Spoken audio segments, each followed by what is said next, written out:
Hi, I'm PK Subban, and you're watching David Stein, the best sports reporter at McGill University.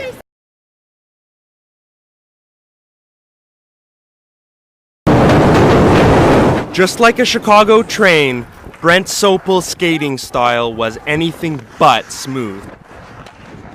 The former NHL defenseman enjoyed a career of more than 700 games, not because of talent alone, but also because of his strong work ethic, a willingness to sacrifice his body, and an intelligence level that enabled him to outwit opposing forwards. My anticipation of where the play was going to go, I knew, it was almost I knew where he was going to go before he did. Growing up on a farm in Saskatchewan, and throughout most of his life, Sopel was never praised for his intelligence. Except when he was on the ice, of course. Off the ice, he struggled to read, to write, and many people labeled him as dumb. I struggled for 32 years of my life with reading. School was painful, and not knowing why. At the age of 32, while playing for the Chicago Blackhawks, Sopel discovered that he was dyslexic. When I did get the diagnosis, it was, light bulb went off, and it was kind of a relief knowing there was something there. From 2007 to 2010, Brent Sopel manned the Blackhawks blue line en route to Chicago's first Stanley Cup championship in 49 years. He also provided leadership to a good young team that was on the precipice of a dynasty. One of the elder statesmen on the back end for the Blackhawks, Brent Sopel!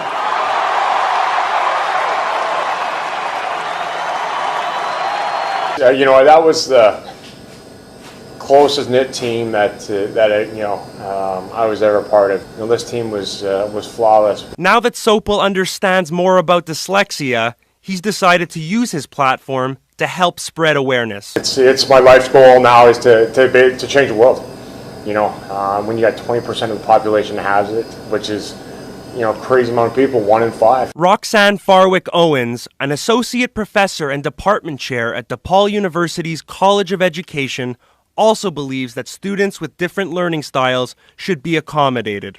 It can really damage a child's self-esteem when they become the one that it's hard for them to read out loud. I think we all remember those kids in class who hated to read out loud because they stumbled over words. Sopel may face certain challenges with dyslexia, but that doesn't mean he's dumb or disabled. All it means is that he learns differently. For Good Day DePaul, I'm David P. Stein.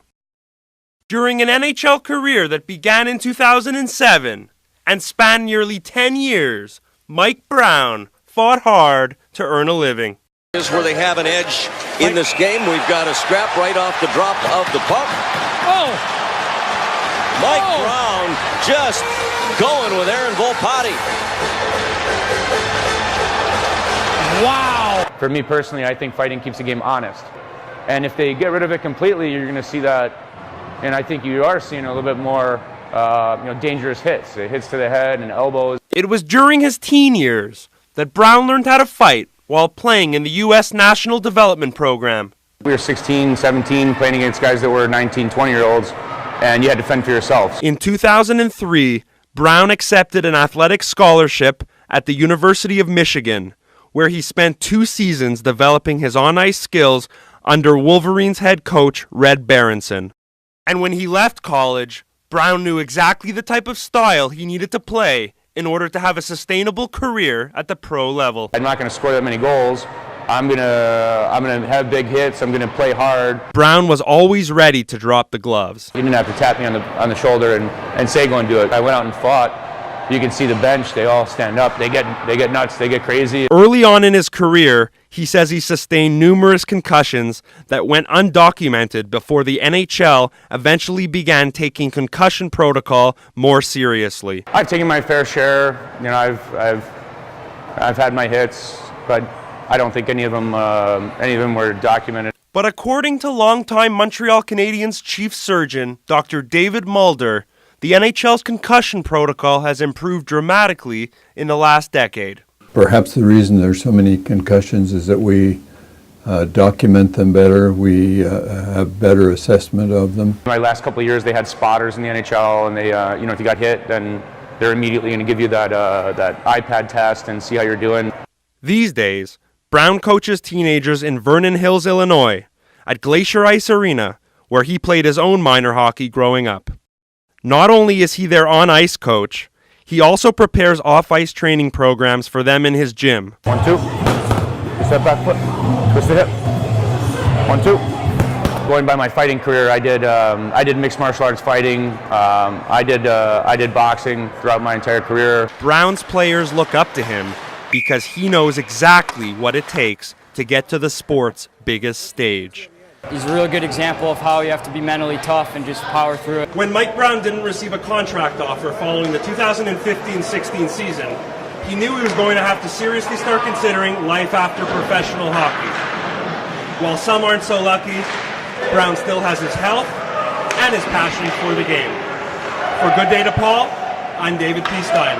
More than 500 goals. Banks it off the glass, and it's in the net, and Jeremy Roenick has scored his 500th National Hockey League goal. A silver medal and over 1,200 points during a 20-year NHL career. But while numbers like those normally get players inducted to the Hockey Hall of Fame, such has not been the case for Jeremy Roenick. I see guys that are in there. I see stats that I have better than.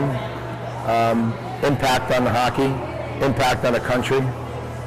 Still the third highest scoring American ever. I see not many Americans have scored 50 goals in the National Hockey League. Only 4 of us have. Roenick even expressed confusion in regard to the Hall of Fame's selection process. I don't know what the criteria is anymore. I used to know, but I don't know anymore. But according to his ex-teammate, Brad Lukowich, Roenick's day will eventually come. There's a lot of players around the league that have just the utmost respect for him, all the way up through management. So his day will come. He's right there with the best, like the Leaches and the Madanos. They all sit at the same table. He never got to lift Lord Stanley, and that's maybe the only blemish on Roenick's resume. It takes a team to win Stanley Cups.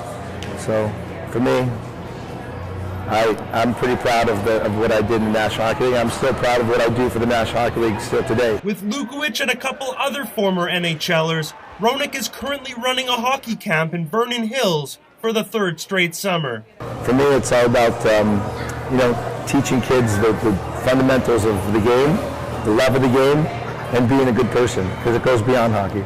And the parents love him too. It is amazing how much he remembers my kids and from even last year, and remembers names, comes up, is so personable and able to talk to each one of the kids and knows who they are. Whether or not Roenick eventually gets inducted to the Hockey Hall of Fame remains to be seen. But for now, the former Blackhawks star continues to give back to the game he loves. For Good Day to Paul, I'm David P. Stein. I think that what Carey Price can do is what is what's in him to do. He's you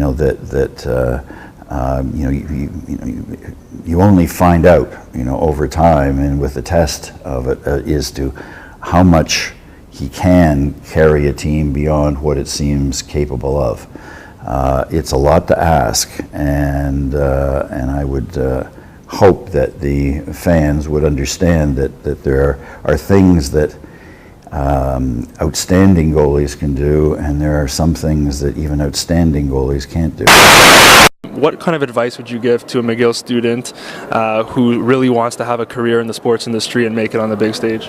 Well, I think every industry, it's the same thing. You got to pursue your passion. You got to find out something you love and something you're great at, and then you work at it diligently. And being an everydayer is a hard thing. A lot of people think they work, but it's about every day. And if you bring energy and attitude each and every day, you'll get where you want to go. There's without a question. I mean, McGill's built a foundation here for you, and now you're off and running.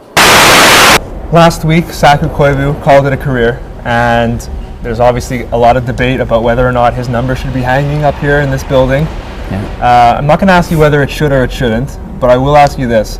If it is retired by the Montreal Canadiens at some point, does that change the standard for this organization? Good question. Some people would say that it does. Where does this one rank with all the other ones? It's funny because a lot of people have asked me that, but you can't really compare because they're all so different. Yeah. But obviously you don't get used to Somebody walks in and sits down next to me on the couch and looks at me and says, "Hey, good morning, how's it going?" And I look at him and I'm not even sure I answered because it was Mario Lemieux. And I was just chilling with him on the couch in the athletes lounge, so that was pretty cool. Vice President of Programming who watched my tape called me upstairs and blew my mind by telling me that he would like to hire me for TSN and work in Toronto, and that was over 13 and a half years ago, and I spent my first 7.5 years in Toronto, and now I've been in Montreal. Hi, I'm Dr. Coach Mike Babcock, and normally I'd be behind the bench with the Detroit Red Wings, but today I'm online with David Stein.